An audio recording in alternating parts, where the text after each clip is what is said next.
కృపయు సమాధానం మీకు కలుగును గాక. మరి ముఖ్యంగా ప్రియులారా, ఈ దినం ఒక ప్రాముఖ్యమైన దినం. ప్రతి ఆదివారం కూడా, ప్రతి పునరుత్థాన దినము కూడా యథావిధిగా అంటాము. కానీ మరి ఈ రోజున ఈ ఆదివారాన్ని మట్టల ఆదివారము అంటారు. దేవునికి మహిమ కలుగును గాక. ఎందుకంటే ఈ ఆదివారం తర్వాత వచ్చే శుక్రవారం ప్రభు సిలువైబడిన రోజు, గుడ్ ఫ్రైడే, తర్వాత ఈస్టర్ ఉన్నాయి. కాబట్టి ఈ ఆదివారం ప్రాముఖ్యత ఉంది. అదే మట్టల ఆదివారం, ప్రభువుని రాజుగా కొనియాడిన దినం. దేవునికి మహిమ కలుగును గాక. ఉదయకాల సెషన్లో క్లియర్గా దాని గురించి వివరించున్నాం. మరి సాయంకాలం ఈ విధంగా కూడుకొని ఈ సాయంకాలపు ఈ 3వ సెషన్లో ప్రభువారు మీతో నాతో ఏం మాట్లాడదలిచారు, అట్టి మాటలు ప్రతి మాట కూడా ప్రభువే మనకు సహాయం చేసి మన వెనుకలో స్థిరపరచబడంలాగా. ఆమె అందరికీ ప్రేమపూర్వక వందనాలు. మరి ఒకసారి చూడండి ప్రియులారా, మరి ఈ దినం పరిశుద్ధాత్మ దేవుడు నీతో నాతో మాట్లాడే మాట ధ్యానించుకుందాం. మార్కు శుభవార్త 11వ అధ్యాయము మొదటి వచనం నుంచి కూడా కొన్ని వచనాలు ధ్యానించుకుంటూ వద్దాం. వారు యెరూషలేముకు సమీపించి ఒలీవుల కొండ దగ్గరనున్న బెతానియా అనే గ్రామానికి వచ్చి ఆయన తన శిష్యుల్లో ఇద్దరిని చూసి, మీ ఎదుటనున్న గ్రామానికి వెళ్ళండి, అందులో మీరు ప్రవేశింపగానే కట్టబడి ఉన్న ఒక గాడిద పిల్ల కనపడును. దాని మీద ఏ మనుషుడును ఎప్పుడును కూర్చుండలేరు. దానిని విప్పి తోలుకొని రండి. ఎవడైనాను మీరు ఎందుకు ఇలాగూ చేయుచున్నారని మిమ్మల్ని అడిగిన ఎడల అది ప్రభువునకు కావలసి ఉన్నదని చెప్పుడి. తక్షణమే అతడు దానిని ఇక్కడికి తోలి పంపునని చెప్పి వారిని పంపాను. దేవునికి మహిమ కలుగును గాక. నేను చెప్తున్నాను, ఇక్కడ మనం చూసినట్లయితే ప్రభువారు ముందుగానే చెప్తున్నారు, ఇదిగో మీరు మీ ఎదురుగుండా ఉన్న గ్రామానికి వెళ్ళండి, ఆ గ్రామంలో కట్టబడి ఉన్న గాడిద దాని పిల్ల కనిపిస్తాయి, వెళ్ళి దాన్ని తీసుకుని రండి. ఒకవేళ ఎవరైనా దాన్ని అడ్డగించి ఇది ఎందుకు మీరు తీసుకుని వెళ్తున్నారు అని ఎవరైనా అడిగితే వారితో ఇది ప్రభువుకు కావాల్సి ఉన్నదని చెప్పండి అని చెప్తారు. దేవునికి మహిమ కలుగునుగా. అలాగే వారందరూ వెళ్ళారు, వాళ్ళిద్దరూ వెళ్ళారు, గాడిదని తీసుకున్నారు. వాటిని కట్లు ఓడదీస్తుంటే అక్కడ ఆ గాడిద ఒక యజమాడు వచ్చి, మీరు దేన్నయ్యా ఓడదీస్తున్నారు, దేనికి ఓడదీస్తున్నారు గాడిదను అంటే చెప్తున్నాడు, ఈ గాడిద ప్రభువుకు కావాల్సి ఉన్నది అని చెప్పినప్పుడు సరే తీసుకుని వెళ్ళండి అన్నాడు. అతను మరుమాట మాట్లాడాల. ప్రభువుకు కావాల్సి ఉన్నది అనగానే మరుమాటలు మాట్లాడకుండా తీసుకుని వెళ్ళండి అని అతడే పంపించాడు. దేవునికి మహిమ కలుగునుగా. ఆ గాడిదను తీసుకుని వచ్చారు. తీసుకొచ్చిన తర్వాత వారి బట్టలన్నీ గాడిద మీద పరిచారు శిష్యులు. పరిచిన తర్వాత ప్రభువారు ఆ గాడిదని ఎక్కారు.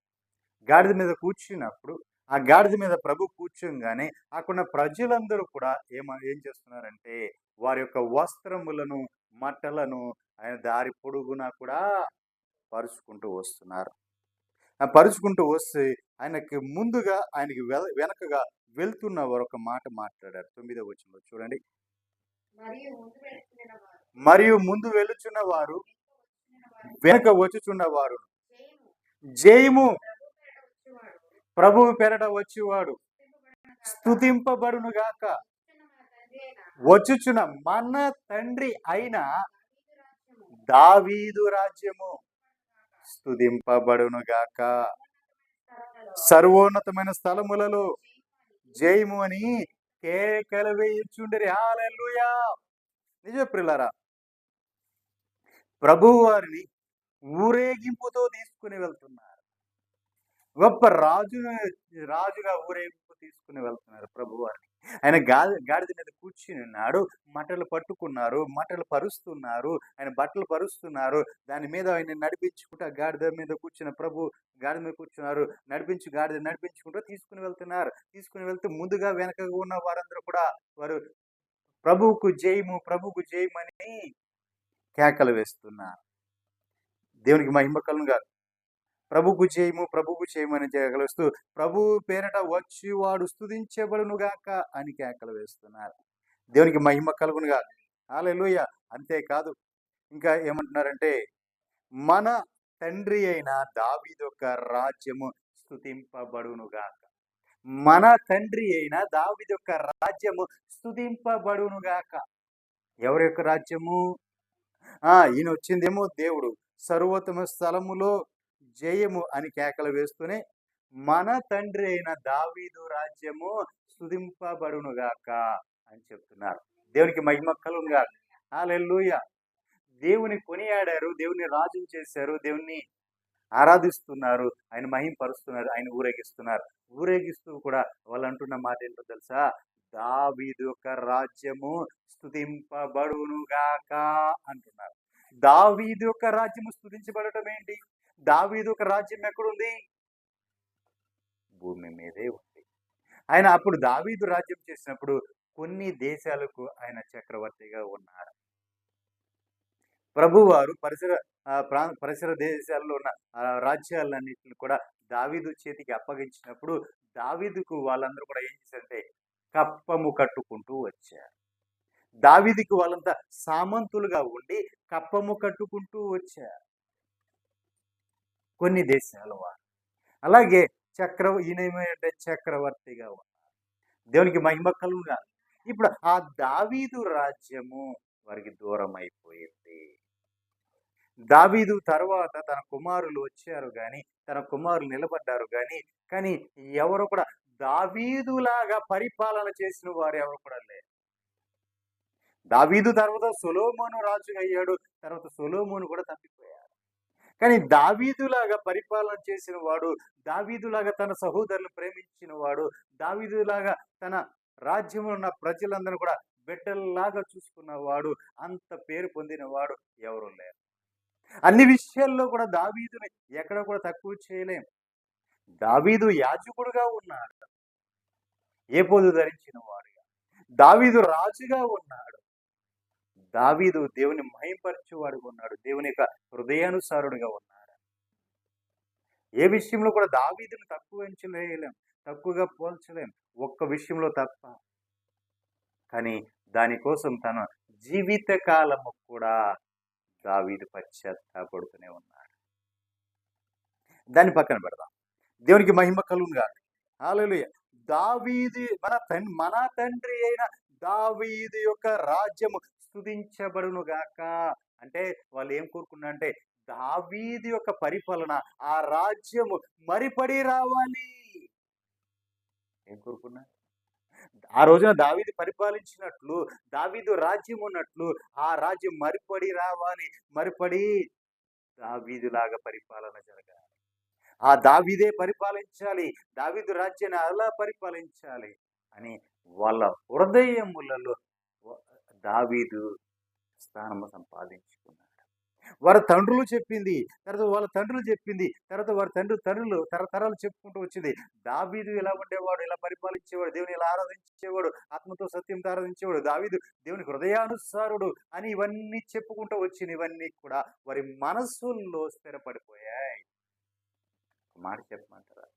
ఈ రోజు కూడా దావీదు యొక్క సమాధి దగ్గరికి వెళ్ళి ఏడ్చేవారు చాలా మంది ఉన్నారు, ఆ ఇశ్రాయేలీయులు. ఎందుకంటే నీలాంటి రాజు మాకు ఒకడు కావాలి. దేవునికి మహిమ కలుగుతుంది. నీలాంటి రాజు కావాలి మాకు, నీలాంటి రాజు మాకు కావాలి అని చెప్పి ఏడ్చేవాళ్ళు లేకపోలేరు. ప్రియులారా, దావీదు యొక్క రాజ్యము స్తుతించబడునుగాక అని చెప్తున్నారు. యెహెజ్కేలు పుస్తకం 37వ అధ్యాయం 21వ వచనం నుంచి ధ్యానించుకుందాం.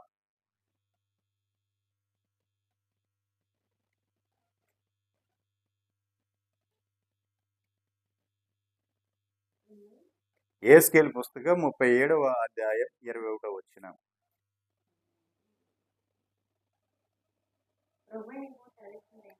ప్రభు అయిన యెహోవా సెలవిచ్చినదేమనగా, ఏ ఏ అన్ని జనులలో ఇశ్రాయేలీయులు ఎటు చెదిరిపోయారో ఆయా అన్ని జనులలో నుండి వారిని రక్షించి, వారు ఎక్కడెక్కడ ఉన్నారో అక్కడ నుండి వారిని సమకూర్చి, వారు స్వదేశములోనికి తోడుకొని వచ్చి, వారి ఇక మీదట ఎన్నటికి 2 జన్మలుగాను 2 రాజ్యములుగాను ఉండకుండానట్లు ఆ దేశములో ఇశ్రాయేలీయులు పర్వతముల మీద వారిని ఏకజనముగా చేసి వారికి అందరికీ చాలండి, ఒక్క నిమిషం ఆగండి. వారందరినీ ఏకజనంగా చేసి వారందరికీ ఒక రాజుని నియమించదను అని చెప్తున్నాడు. దేవునికి మహిమ కలుగుగా. చూడండి పిల్లల, ఇదే దావీదు తర్వాత దావీదు వంశస్థుల్లో ఇశ్రాయేలు చీలిపోయారు. ఇశ్రాయేలు 2 గోత్రాలు ఒకటైతే 10 గోత్రాలు ఒకటయ్యాయి. 12 గోత్రాల వారు చీలిపోయారు. దావీదు తర్వాత దావీదు సంతానం కాలంలో చీలిపోయిన వారిని ఆయా దేశాలు చెదరిపోయారు, ఆయా ప్రాంతాలకు చెదరిపోయారు, అన్ని దేశాలకు అన్ని చోట్లకి వెళ్ళిపోయారు. వెళ్ళిపోయిన వారిని ఇప్పుడు ప్రభు అంటున్నాడు కదా, వారినందరిని కూడా తిరిగి సమకూర్చబోతున్నాను, వారిని నడిపించబోతున్నాను. వాళ్ళందరూ ఇక్కడికి తీసుకుని వచ్చి ఆ విడిపోయిన ఆ 2 దేశాలను, ఆ 2 జనాంగములను, విడిపోయిన ఆ 2 జనాంగములు అంటే 2 జనాంగములు అంటే ఒకటి యూదా జనాంగము, రెండోది ఇశ్రాయేలు జనాంగము. ఈ 2 జనాంగములు కలిపి ఏకము చేసి వారి ఇరువురికి కలిపి ఒకే రాజుని నియమిస్తాను అంటున్నాడు. హల్లెలూయా. ఒకే రాజుని నియమిస్తాను. ఆ చెదిరిపోయిన వాళ్ళు, చెదిరిపోయిన వారందరిని కూడా తీసుకుని వచ్చి సమకూర్చి వారి ఇరువురిని ఏకము చేసి ఒక్క రాజునే నియమిస్తాను అంటున్నాడు. దేవునికి మహిమ కలుగునుగా. నిజమే పిల్లారా, మనం చూసినట్లయితే దావీదు సొలొమోను తర్వాత తన కుమారుడు రాగానే రాజ్యము చీలిపోయింది. దావీదు కాలంలో ఏకమైన రాజ్యము చీలిపోయింది. 10 గోత్రాల వారు వేరైపోయారు, 2 గోత్రాల వారు వేరైపోయారు. దేవునికి మహిమ కలుగునుగా. ఇప్పుడు ఈ 10 గోత్రాలు వారు వేరుగున్నారు, 2 గోత్రాలు వారు వేరుగున్నారు. కానీ అదే దావీదు వంశములోంచి దావీదు వారసుడు ఎక్కడైతే విడిపోయి, ఏ వంశంలో ఏ రాజుగా ఉన్నప్పుడు, ఎవరి యొక్క వారసత్వంలో ఉన్న ఆ రాజుగా ఉన్నప్పుడు ఆ 2 గోత్రాలు విడిపోయాయో, ఇప్పుడు అదే దావీదు వంశములోంచి, అదే వారసుల్లోంచి ఇంకొక ఆయన వస్తున్నాడు. ఆయన ద్వారా ఈ 2 రాజ్యాలు ఏకము కాబోతున్నాయి, ఏకమైపోబోతున్నాయి. ఆ 2 జనాంగములు ఏకమవబోతున్నాయి. ఇప్పుడు వారందరికీ కలిపి ఒక్కడే రాజుగా ఉండబోతున్నాడు అని నా ప్రభువు చెప్తున్నాడు. నేను ఒకే రాజు నియమించబోతున్నాను అని చెప్తున్నాడు. దేవునికి మహిమ కలుగునుగా. హల్లెలూయా. కింద వచ్చిన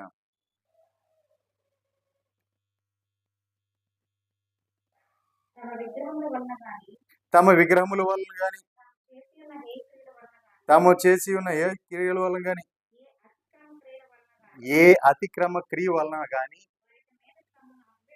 వారు ఇక మీద, అంటే ఇప్పుడు వరకు వాళ్ళు ఏ క్రియలు చేశారు, అపవిత్రపరచబడ్డారు, అపవిత్రులు అయిపోయారు.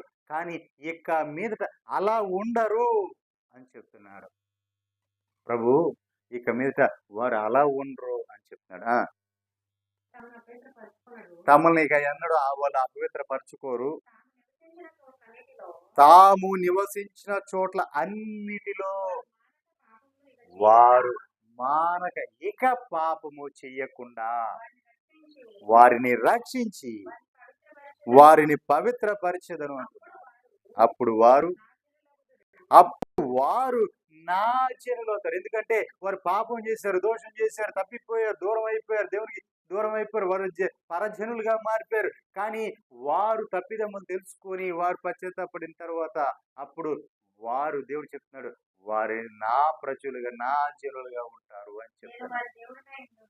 నేను వారికి దేవుడినై ఉంటాను, నా సేవకుడైన దావీదు వారికి రాజగును. చూడండి, నా సేవకుడైన దావీదు వారికి రాజగును, వారందరికి కాపురైన వాడు ఒక్కడే ఉండును. హల్లెలూయా. చూసారా, దావీదు ఎక్కడ రాజు అవుతాడు మరిపడి? ఇప్పుడు మనం చదువుకునేవన్నీ కూడా చూస్తే యెహెజ్కేలులో చదువుకుంటున్నాం. యెహెజ్కేలు యెహెజ్కేలు ఆ కాలం వచ్చేపాట్లకి దావీదు ఎప్పుడో చనిపోయాడు. కొన్ని తరాలు గడిచిపోయింది. ఇంచుమించు హిజ్కియా వాళ్ళ ఆ టైంలో ఉన్నాం మనం. హిజ్కియా టైంలో ఉన్న యెహెజ్కేలు వాళ్ళొచ్చినంత కూడా అటు ఇశ్రాయేలు చెరపట్టబడి తర్వాత వచ్చిన వారు వీరంతా కూడా. చెరపట్టబడేటప్పుడు వచ్చిన వారు వీరంతా. మరి అప్పటికి అంతకు ముందే దావీదు ఎప్పుడో ఇంకా కొన్ని వందల సంవత్సరాల ముందే చనిపోయాడే. మరిపడి దావీదు ఎలా రాజు అవుతాడు? దేవునికి మహిమ కలుగునుగా. నా సేవకుడైన దావీదు వారికి రాజగును, వారందరికి కాపరి ఒక్కడై ఉండును. వాళ్ళందరికీ దావీదే రాజు అవుతాడు, వాళ్ళందరికీ కాపరి ఒక్కడే ఉంటాడు అని చెప్తున్నాడు. అంటే అదే దావీదు వంశములోంచి వచ్చిన వాడు, దావీదు పేరును మోసిన వాడు, దావీదు కుమారుడు అనబడిన వాడే ఇప్పుడు మరిపడి రాజు అవుతాడు. ఆ కాలంలో దావీదు యొక్క పరిపాలన ఎలా ఉందో ఈ కాలంలో అతని వారసుడు యొక్క పరిపాలన అలా ఉంటుంది. అందుకే దావీదు రాజ్యము స్తుతించబడును గాక అని ముందుగా మనం చదువుకుంటున్నాం. ఇలారా, దేవునికి మహిమ కలుగునుగా. హల్లెలూయా. మర్చిపోలేదు దేవుడు దావీదు పరిపాలించిన ఆ దావీదు యొక్క వారసుని తీసుకొచ్చి అదే పరిపాలన, అదే విధానాన్ని మరిపడి తన ప్రజలకు అందించటానికి మరిపడి ఒక రాజును నియమించాడు. ఆ రాజు పేరు ఏంటంటే దావీదు. ఆ రాజ్యమును తిరిగి దావీదును తిరిగి రాజుగా చేసేదను. దేవునికి మహిమ కలుగునుగా. హల్లెలూయా. దావీదును ఏం చేస్తాడంటేనైనా వారందరికీ దావీదు రాజగును, వారందరికీ కాపరి ఒక్కడే ఉంటాడు. వారు నా విధులను అనుసరింతురు, నా కట్టడలను గైకొని ఆచరింతురు. చూడండి, రాజు ఒక్కడే, ఆయనే కాపరిగా ఉంటాడు. ఆయనే మన ప్రధాన కాపరి అయిన ప్రభువైన యేసుక్రీస్తు వారు, మన రాజు అయిన ప్రభువైన యేసుక్రీస్తు వారిని ప్రభువారు అనుగ్రహించి దావీదు రాజు అవుతాడు అని చెప్పాడు. దేవునికి మహిమ కలుగాలి. అంటే దావీదు యొక్క పరిపాలన ప్రజలు కోరుకుంటారు కాబట్టి ఆ పరిపాలనని తీసుకురావడానికి ఆయన వారసునే మనకు ఇస్తున్నారు. దేవునికి మహిమ కలుగునుగా. 25వ వచనం, మీ పితరులు నివసించినట్లు నా సేవకుడైన యాకోబునకు నేనిచ్చిన దేశంలో వారు నివసిస్తారు. వారి పిల్లలను, వారి పిల్లల పిల్లలను అక్కడ నిత్యము నివసించారు. ఒక నిమిషం చూసారు పిల్లరా, అక్కడ దావీదు రాజు, ఆయన సేవకుడైన దావీదు రాజు ఏలుబడిలో వారు, వారి పిల్లలు, వారి పిల్లల పిల్లలు నివసించారు. దేవునికి మహిమ కలుగు. ఒక ఆశీర్వాదం అది. నీవే కాదు, నీవు, నీ పిల్లలు, వారి పిల్లలు, వారి పిల్లలు, వారి పిల్లల పిల్లలు అనుభవించాలి ఆ కృప. దేవునికి మహిమ కలుగునుగా. అక్కడ ఆ స్థలంలో నిత్యము నివసిస్తారు.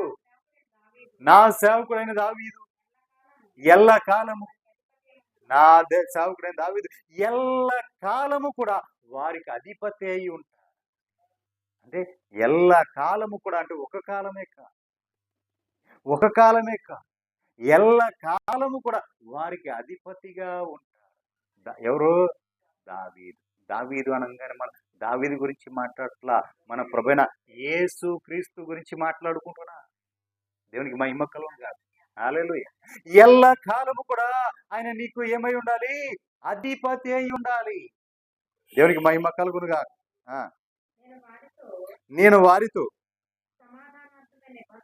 చూడండి, వారితో సమాధానార్థమైన నిబంధన చేసేదను, అది నాకును వారికి నిత్య నిబంధనగా ఉండు అని మన తండ్రి అయిన దేవుడు చెప్తూ, ఇది నేను వారితో స్థిరపరుస్తాను అంటాడు. ఏంటిది? నిత్య నిబంధన. ఆ నిత్య నిబంధన ఎల్ల కాలము ఆయనతో పాటు వాళ్ళు ఉండునట్లుగా, దావీదుతో పాటు ఎల్లకాలం అంటే ప్రభువైన యేసుక్రీస్తు వారితో పాటు ఎల్లకాలము ఉండునట్లుగా నిత్య నిబంధన ఆయన స్థిరపరుస్తాను అంటున్నాడు. అది కూడా ఏంటది?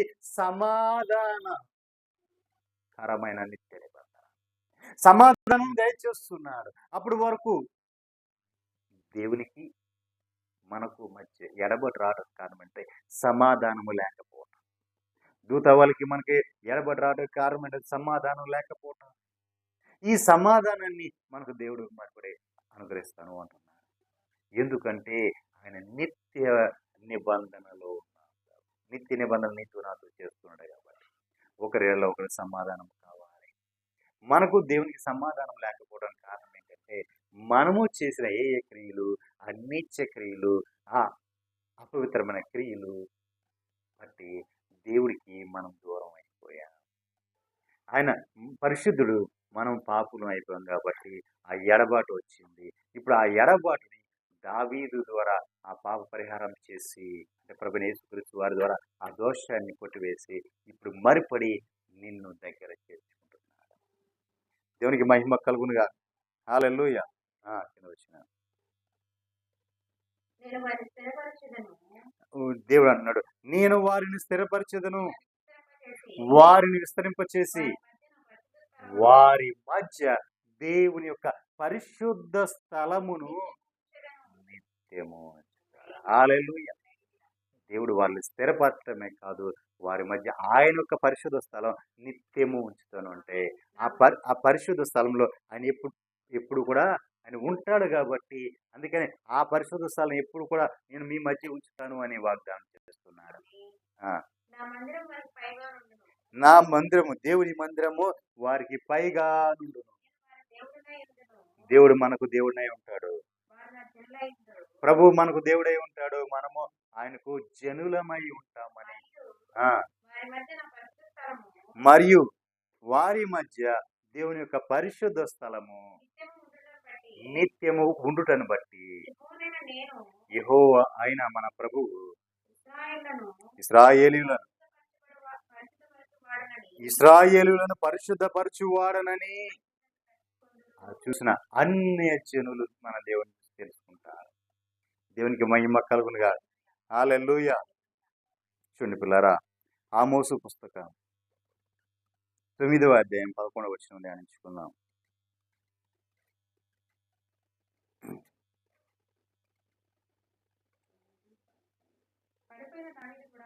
పడిపోయిన దావీదు గుడారము ఆ దినమున నేను లేవనెత్తి దాన్ని గోడను బాగు చేసి, దాని పోయిన చోట్లను బాగు చేసి, ఎదోము శేషమును దేవుని నామం ధరించిన అన్య జనులందరినీ నా జనులు స్వతంత్రించుకొనున్నట్లు పూర్వపు రీతిగా దానిని మరలా కట్టుదును. ఇలాగూ జరిగించు యెహోవాకు ఇదే. దేవునికి మహిమ కలుగునుగా. పడిపోయిన దావీదు యొక్క గుడారం, పడిపోయిన దావీదు యొక్క గుడారమును ఆ దినమున మరలా కట్టి లేవనెత్తి గోడలు బాగు చేసి దాన్ని పడిపోయిన చోట బాగు చేసి ఎదోము శేషమును అందరినీ తిరిగి అందరినీ స్వతంత్రించుకున్నట్లుగా సమకూర్చున్నట్లుగా పూర్వకాలం ఏ వైభవం కలిగి ఉందో ఆ దావీదు ఒక గుడారానికి మరిపడి ఆ వైభవాన్ని నేను తీసుకురాబోతున్నాను అంటున్నాను. దేవునికి మహిమ కలుగునుగా. పూర్వకాల వైభవం మరిపడి రాబోతుంది దావీదు యొక్క గుడారము. దేవునికి మహిమ కలుగునుగా. హల్లెలూయా. అంటే ప్రియులారా, పడిపోయిన దావీదు కూడా ఆధ్యాత్మిక గుడారం, ఆధ్యాత్మిక గుడారం. నువ్వు దేంట్లో పడిపోయావు, నువ్వు ఏ విషయంలో పడిపోయావో, ఏ విషయంలో కూలిపోయావో, ఏ విషయంలో నువ్వు జారిపోయావో మరిపడి నా ప్రభు అంటున్నాడు, నేను కడతాను అంటున్నాడు, నేను నిలబెడతాను అంటున్నాడు, నేను సరి చేస్తాను, బాగు చేస్తాను అంటున్నాడు. దేవునికి మహిమ కలుగునుగాక. హల్లెలూయా. పడిపోయిన ప్రకారం తిరిగి నా ప్రభు నిలబెడతాను అంటున్నాడు. నీ ఆధ్యాత్మిక స్థితిలో, నీ భక్తిలో, నీ వైరాగ్యములో నువ్వు ఎక్కడ తప్పిపోయావో, నీ ప్రతిష్టలో నువ్వు ఎక్కడ తప్పిపోయావో, నీవు దేవునితో చేసిన నిబంధనలో, నువ్వు దేవునితో చేసిన ఆ ప్రమాణాల్లో, నువ్వు దేవునితో చేసిన ఆ వాగ్దానాల్లో నువ్వు ఎక్కడ తప్పిపోయావో, ఏ విషయంలో తప్పిపోయావో, కానీ నా ప్రభు అంటున్నాడు కదా, అవి నేను తిరిగి కడతాను అంటున్నాడు. దేవునికి మహిమ కలుగుగాక. నేను తిరిగి బాగు చేస్తాను అంటున్నాడు. దేవునికి మహిమ కలుగుగాక. హల్లెలూయా. నిజమే పిల్లారా, ఆయన కడతాను, బాగు చేస్తాను అని తిరిగి అంటాడు. ఏంటిది? పడిపోయిన దావీదు కూడా. దేవునికి మహిమ కలుగుగాక. హల్లెలూయా. ఒకప్పుడు చూస్తే దావీదు గుడారంలో చూస్తే వేలాది వేల మందితో నిత్యము సంగీత నాదములతో కీర్తనలతో దేవుని మహిమపరుస్తూ, దేవునికి ఆరాధిస్తూ, దేవునికి కనపరుస్తూ నిత్య బలులతో ఆ దావీదు గుడారం ఏమయ్యేది? ప్రజ్వలితా ఉండేది, విరజిమ్ముతా ఉండేది. నిత్యము దావీదు ఏం చేసేవాడు? దేవుని స్తుతిస్తూ ఉండేవాడు, దేవుని ప్రార్థిస్తూ ఉండేవాడు, దేవుని మహిమపరుస్తూ ఉండేవాడు, దేవుని కీర్తిస్తూ పాటలు పాడుతూ ఉండి పరవశిస్తూ నాట్యం ఆడుతూ ఉండేవాడు. అలాంటిది అది చూసిన అనేకులు ఏం చేసి, ఆయన చూసిన అనేకులు ఏమయ్యేవారంటే వారు కూడా ఆయనలాగా ప్రార్థన చేస్తూ ఉండేవారు, దేవుని ఆరాధిస్తూ ఉండేవారు, దేవుని మహిమపరుస్తూ, దేవుని కనపరుస్తూ ఉండేవారు, దేవుని కొనియాడుతూ ఉండేవాళ్ళు. మరి ఆ దావీదు ఒక గుడారం పడిపోయిన తర్వాత, అది శిథిలం అయిపోయిన తర్వాత దాని పక్కకి వెళ్ళటమే మానేశారు. దాని యొక్క ఖ్యాతిని మర్చిపోతారు. కానీ నా ప్రభు అంటున్నాడు కదా, పడిపోయిన గుడారము తిరిగి కడతాను, మరలా కడతాను. పడిపోయిన దావీదు కూడా మరలా నేను కడతాను అంటున్నాడు. నేను దాన్ని బాగు చేస్తాను అంటున్నాడు. అది పడిపోయిన చోట్లను నేను బాగు చేసి ఎదోము శస్యమును, దేవుని నామం ధరించిన అన్య జనులందరినీ ఆ జనులు స్వతంత్రించుకున్నట్లుగా, అంటే వాళ్ళందరూ సమకూర్చబడినట్లుగా నేను చేయబోతున్నాను అంటున్నాడు. దేవునికి మహిమ కలుగునుగా. హల్లెలూయా. పూర్వ రీతిగా దానిని మరలా కట్టుదును అంటాడు. అది పూర్వం ఎలా ఉందో అలాగే కడతాను అంటున్నాడు. దేవునికి మహిమ కలుగునుగా. హల్లెలూయా. ఇలాగూ జరిగించు యెహోవా వాక్కు ఇదే. దేవుడే మాటిస్తాడు, నేనే చేస్తాను, ఇది నా వాక్కు అని చెప్తున్నాడు. దేవునికి మహిమ కలుగునుగా. హల్లెలూయా. ప్రియులారా, ఆలోచించండి ప్రియులారా. తిరిగి దావీదు గుడారం కట్టబడబోతుంది. అంటే కొంచెం మనం లోకాలంటే దావీదు గుడారము కట్టబడబోతుంది. అంటే యెరూషలేము దేవాలయము తిరిగి కట్టబోతున్నారు. అక్కడ నిలిచిపోయిన ఆ నైవేద్యములు, ధూపములు, అర్పణలన్నీ కూడా తిరిగి ప్రారంభం కాబోతున్నాయి. చెదరిపోయిన వారందరూ కూడా సమకూర్చబడబోతున్నారు. అక్కడ ఉన్న వారితో చేరి వారితో కలిసి అన్యులు కూడా ఆరాధించబోతున్నారు. కానీ ప్రియులారా, ఇవన్నీ ప్రవచన నెరవేరిపోతున్నాయి. ప్రవచన నెరవేరిపోతున్నాయి. మనం చూస్తే ఇంకా అశ్రద్ధగానే ఉన్నాం. దేవునికి మహిమ కలుగునుగా. హల్లెలూయా. హోషేయ పుస్తకం 3వ అధ్యాయం 4-5 వచనాలు ధ్యానించుకుందాం.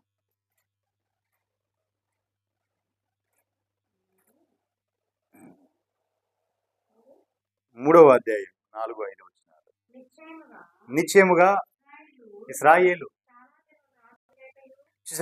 నిశ్చయముగా ఇశ్రాయేలు చాలా దినములు రాజు లేకయు, అధిపతి లేకయు, బలిని అర్పించకయు ఉన్నారు.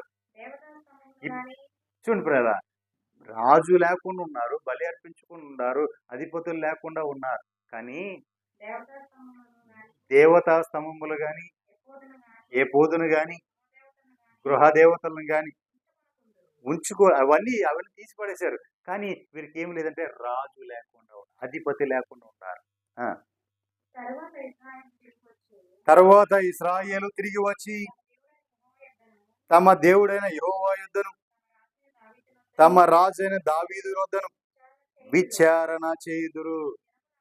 ఈ దినముల అంతమందు వారు భయభక్తులు కలిగి యెహోవా అనుగ్రహమునందుటకై ఆయన యుద్ధకు వస్తారు. హల్లెలూయా.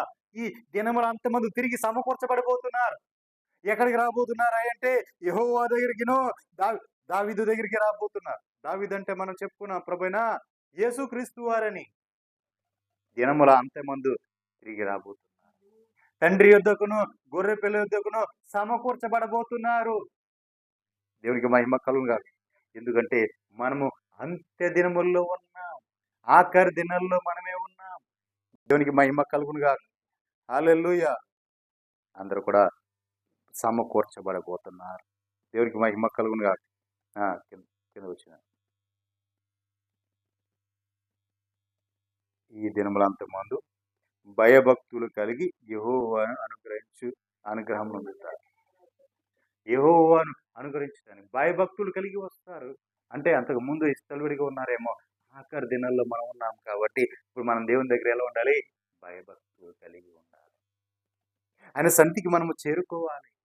ఎక్కడ విడబడతామో, ఎక్కడ తప్పిపోతామో, ఎక్కడ వైదొలిగిపోతామో అని మనకు భయం ఉండాలి. పిల్లారా, ఎక్కడ కూడా మనం తప్పిపోకూడదు. దేవునికి మహిమ కలుగునుగా. హల్లెలూయా.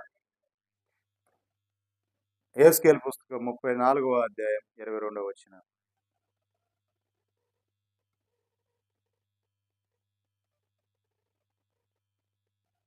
యెహెజ్కేలు పుస్తకం 34:22 నుంచి ధ్యానించుకున్నాం. నా గొర్రెలు ఇక దోపుడు కాకుండా గొర్రెకును మధ్య తీర్పు తీర్చి నేను వాటిని రక్షించేదను. హల్లెలూయా. నా గొర్రెలు ఇక దోపుడు కాకుండాన్నట్లుగా. అంటే ఇప్పటి వరకు దోచుకున్నారు గొర్రెలు. ఎలా దోచుకున్నారంటే గొర్రెలకు మధ్య భేదాలు ఉన్నాయి. గొర్రెలకు మధ్య పడట్లేదు. అందుకని అలా పడకుండా చేసి అపవాది ఏం చేస్తున్నాడంటే ఆ గొర్రెలను దోచుకుంటున్నాడు. దేవుని యొక్క పిల్లల్ని దోచుకుంటున్నాడు. ఒకరంటే ఒకరు పసుకొనిపోకుండా, ఒకరంటే ఒకరు పడకుండా దోచుకుంటున్నారు. అంతేకాదు ప్రియులారా, ఒక పరిచయం ఒక డినామినేషన్ అంటే ఇంకో డినామినేషన్కి పడకుండా పడట్లేదు. అది గొర్రెలని ఎవరు గొర్రెలు నాకు అర్థం కావట్లేదు ప్రియులారా. ఎవరు గొర్రెలు? చాలా మంది చాలా దారుణంగా ఉన్నారు ప్రియులారా. చాలా దారుణమైన పరిస్థితుల్లో ఉన్నారు. మరి వీళ్ళంతా రేపొద్దున ఏమైపోతారో తెలియదు. కానీ ప్రభువు అంటున్న మాట, గొర్రెలకు మధ్య ఉన్న భేదములు తీసివేసి వారికి మధ్య తీర్పు తీరుస్తాను. మధ్యవర్తిగా నేను వారికి తీర్పు తీరుస్తాను అంటున్నాను. అంతేకాదు ఆ గొర్రెలు నేను రక్షించదను. వాటిని మేపుటకై నేను నా సేవకుడైన దావీదును వాటి మీద కాపరిగా నియమిస్తాను. హల్లెలూయా. ఎవరినండి? తన సేవకుడైన దావీదును వాటి మీద కాపరిగా నియమిస్తాడు. అతడు వాటిని మేపడం కోసం. కాపరి ఏం చేస్తాడు? అతడు వాటికి కాపరిగా ఉండి వాటిని మేపుతారు. ఎవరు? మన ప్రభు, మన మంచి కాపరి, గొప్ప కాపరి, మన ప్రధాన కాపరైన ఆ ప్రభు అయిన యేసుక్రీస్తు వారే మనల్ని మేపేటివారు, మనల్ని కాచేటివారు, మనల్ని భద్రపరిచేవారు. దేవునికి మహిమ కలుగునుగా. అతడు వాటికి కాపరిగా ఉండి వాటిని మేపును. యెహోవానైన ప్రభు వారికి దేవుడిగా ఉండి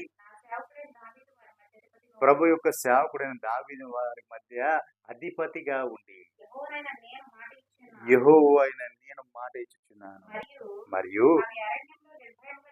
చూడండి, అవి అరణ్యములో నిర్భయముగా నివసించినట్లు, అడవిలో నిర్భయంగా పండుకున్నట్లు నేను వారితో సమాధానార్థ నిబంధన చేస్తాను. హల్లెలూయా. నిజం పిల్లరా, చూసారా? వాటితో అడవిలో నిర్భయంగా తిరగడానికి, అడవిలో నిర్భయంగా పడుకోవడానికి, ధైర్యంగా పడుకోవడానికి వాటి కోసం సమాధానాన్ని ఆయన ఏం చేస్తున్నాడు? సమాధానార్థమైన నిబంధన చేస్తున్నాడు. నిజం పిల్లరా, ఈ రోజు అరణ్యములోకి వెళ్తే గొర్రెలు పడుకోగలవా అండి? ఏ క్రూర మృగం వచ్చో ఏదో వచ్చి మీద పడిపోతుంది. ఏదో ఒక మృగం వచ్చి దాని మీద పడి చీల్చివేస్తుంది, చంపేసి తినేస్తుంది. అది రాత్రి అరణ్యంలో నిర్భయంగా ధైర్యంగా ఉండగలదా? ఏ సమయంలో ఏది వస్తుందో తెలియదు. పగలు ఉండలేదు, రాత్రి ఉండలేదు. గొర్రె ఉండలేదు. కానీ నా ప్రభు ఏమంటున్నాడంటే సమాధాన శాశ్వతమైన నిబంధన చేస్తాను అంటున్నాడు. ఇక మీదట శత్రువే లేకోకుండా, ఇక మీదట నిన్ను నీ మీద నిన్ను నాశనం చేసేవాడే లేకుండా, నీ మీద తిరుగుబాటు చేసేవాడే లేకుండా, నీ మీద పగ తీర్చుకోవడానికి నీ మీద విరోధే లేకోకుండా, నా ప్రభు ఇరువురికి మధ్య సమాధానార్థమైన నిబంధన చేస్తాను అంటున్నాడు. దేవునికి మహిమ కలుగునుగా. కింద వచ్చిన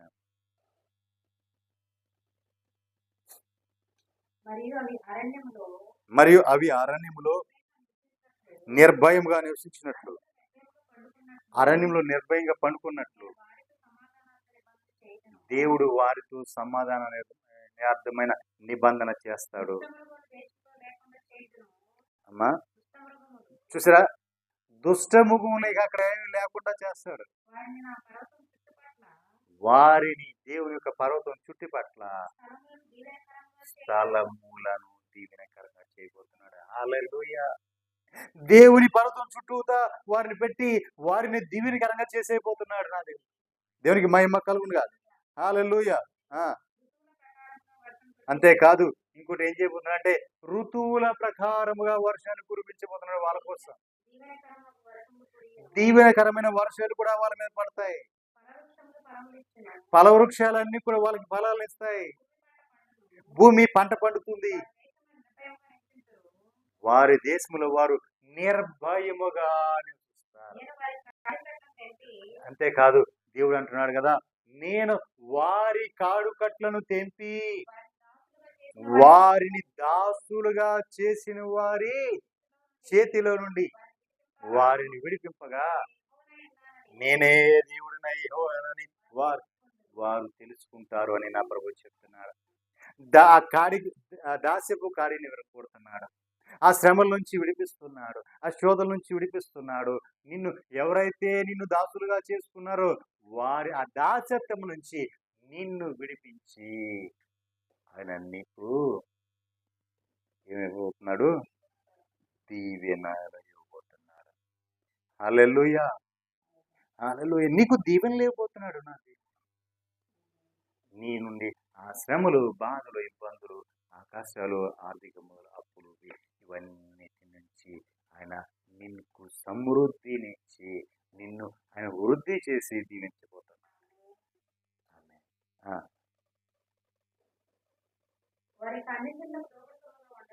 ఇక వారు ఎలా ఉంటారంటే అన్ని జనులకి ఇక వారు దోపిడి సొమ్ముగా ఉండరు. ఇక దృష్టముగాలు వచ్చి వాళ్ళని పడతాయి, వాళ్ళు తినేస్తాయి అంటే వీలు లేదు. ఇక వారికి ఎవరి వలన భయం లేకుండా వారు సురక్షితముగా నివసిస్తారు. దేవునికి మహిమ కలుగు. ఇక అదిగో ఈ మృగము వస్తుంది, ఇదిగో ఈ దుష్టుడు వస్తాడు, ఇదిగో ఇది హాని చేస్తుంది అనేది ఏది లేకుండా వారు ఇక నిర్భయంగా అక్కడ నివసిస్తారు. దేవునికి మహిమ కలుగునుగా. హల్లెలూయా. వారి కాడి మానులను ఆయన ఏం చేస్తున్నాడు, కాడి కట్లను తెంచి వేస్తున్నాడు. దేవునికి మహిమ కలుగునుగా. హల్లెలూయా. వారి చేతిలో ఉండే వారిని విడిపిస్తున్నారు. దేవునికి మహిమ కలుగునుగా. హల్లెలూయా. కింద వచ్చిన ఇక వారు ఆ దేశంలో కరువు కలిగి నశించిపోకుండాను, ఇక అన్ని జనుల వలన వారికి అవమానం ప్రార్థించకుండాను వారి యొక్క ప్రఖ్యాతి కొరకై దేవుడు ఒక తోటను ఏర్పరుస్తాడు. అప్పుడు తమ దేవుడని యెహోవా తమకు తోడుగా ఉన్నాడని వారు, ఇశ్రాయేలీయులైన వారు నా జనులై ఉన్నారని వారు తెలుసుకుంటారు. ఇదే ప్రభువగు యెహోవా వాక్. నా గొర్రెలను నేను మేపుచు నా గొర్రెలను మీరు ఇప్పుడు వరకు మన గొర్రెల గురించి చెప్పాడు కదా, దాని గురించి చెప్తున్నాడు. నా గొర్రెలను నేను మేపు గొర్రెలు అని ఎవరు సంబోధించారంటే గొర్రెలతో మనుషులను సంబోధించారు. నిన్నే ఒక మాటలో చెప్పాలంటే నిన్నే మనుషులను సంబోధించాడు. నా ప్రభు చెప్తున్నాడు, నేను మీ దేవుడను, నేనే ప్రభు అయిన యెహోవా వాక్ ఇదే అని చెప్తున్నాడు. దేవుడు ఏమంటున్నాడు, నేను మీ దేవుడు అని అంటున్నాడు. కాచేది ఆయనే, మేపేది ఆయనే, భద్రపరిచేది ఆయనే, మనల్ని మనకు తోడుగా ఉండి నడిపించేది ఆయనే. మరి ఇంతకు మించిన దేవుడు, గొప్ప దేవుడు ఎవరైనా ఉన్నారా? మన ప్రభువు, మన కాపరి, మన రాజు మనకు తోడై ఉన్నాడు. కాబట్టి ప్రియులారా, మరి ఈ మట్టల ఆదివారం ఉదయకాల సమయమందు మనం ధ్యానించుకున్నాం. దేని గురించి? ఆ గాడిదను గురించి, మట్టల గురించి ధ్యానించుకున్నాం. కానీ సాయంకాలం సమయంలో నీతో నాతో నా ప్రభు ఏం మాట్లాడాడు అంటే, ఆయన రాజుగా మనకు ఉండటానికి, మనల్ని పరిపాలించడానికి, ఏ విధంగా ఉండటానికి, ఏ విధంగా అధికారిగా, అధిపతిగా మన నుండి ఆయన ఏ విధంగా ఏలబోతున్నాడు, ఏ విధంగా పరిపాలించబోతున్నాడో మనతో చుట్టుగా తేటగా మాట్లాడారు. కాబట్టి మరి మన ప్రధాన కాపరి, మన రాజులకు రాజు, ప్రభులకు ప్రభు, మన మంచి కాపరి, గొప్ప కాపరి అయిన మన ప్రభువుని మనం స్తుతిద్దాము. ఆయన ఆరాధించే వారందరూ కూడా ఆత్మతోనూ సత్యముతోనూ ఆరాధించాలి. కాబట్టి ప్రియులారా, మరి ఆయన్ని మనం ఆరాధిద్దాం. ఎందుకంటే ఆయన మనకు రాజై ఉన్నాడు, మనకు అధిపతి అయి ఉన్నాడు, ఆయన మనకు తోడై ఉన్నాడు, మనకు ఆయన బలమునిచ్చేవాడుగా ఉన్నాడు, మనల్ని బలపరిచేవాడుగా ఉన్నాడు, మనల్ని మేపేవాడుగా ఉన్నాడు, మనల్ని కాచేవాడుగా ఉన్నాడు, మనల్ని ఆయనలో భద్రపరిచుకునేవాడుగా ఉన్నాడు. కాబట్టి మరి ఆయనలో మనము ఒదిగిపోదాము. ఆ రాజు యొక్క పరిపాలనకు, ఆ రాజు యొక్క ఏలుబడికి మనల్ని మనము అప్పగించుకున్నాం. మీ అందరికీ నా ప్రేమపూర్వక వందనాలు. అందరికీ వందనాలు ప్రియులారా. మరి బుధ, గురు, శుక్రవారాలు 3 రోజులు కూడా సర్వోన్నతుని విమోచన పండుగలు జరుగుతున్నాయి. అందరూ కూడా తప్పగా పాలు పంపులు పొందండి. పరిస్థితి ప్రాంతంలో దగ్గర ఉన్న వాళ్ళందరూ తప్పకుండా రండి. దూరంగా ఉన్న వారు లైవ్లో చూడండి. ఇంకా అనేకులు తెలియచేయండి మరి ప్రభు ఏ కార్యం చేయబోతున్నారు. ఎందుకంటే విమోచన, ఇప్పటి వరకు నువ్వు కార్చిన కన్నీటి నీకు విడుదల కావాలి. ఇప్పుడు నువ్వు పడిన ప్రయాసకు నీకు విడుదల కావాలి. ఇప్పటి వరకు నువ్వు చేసిన ఆ శ్రమకు విడుదల కావాలి. నీవు దేనైతే అనుభవించావు నాకు తెలియదు. అది శాపమో, పాపమో, దుఃఖమో, అది అది ఏంటిదో నాకు తెలియదు. కానీ నా ప్రభు సన్నిధికి రా. నా ప్రభువు వాటి నుంచి నిన్ను విడిపించబోతున్నాడు, నీకు విమోచన ఇవ్వబోతున్నాడు. దేవునికి మహిమ కలుగును. కాబట్టి ఈ 3 దినాలు కూడా ఉపవాస దినాలుగా ప్రశ్నించబడ్డ దినాలు. కాబట్టి తప్పగా పాలు పంపులు పొందండి. మరి ఆఖరి దినం 3వ దినం గుడ్ ఫ్రైడే. కాబట్టి ఆ రోజు యథావిధిగా ఉదయం 11 గంటల నుంచి ఆరాధన జరుగుతుంది. నైట్ అదే యథావిధంగా 7 గంటలు. ప్రతిరోజు కూడా 3 దినాలు కూడా ప్రతిరోజు రాత్రి 7 గంటల సభ ప్రారంభమవుతుంది. తప్పగా పాలు పంపులు పొందండి. మీ అందరికీ నా ప్రేమపూర్వక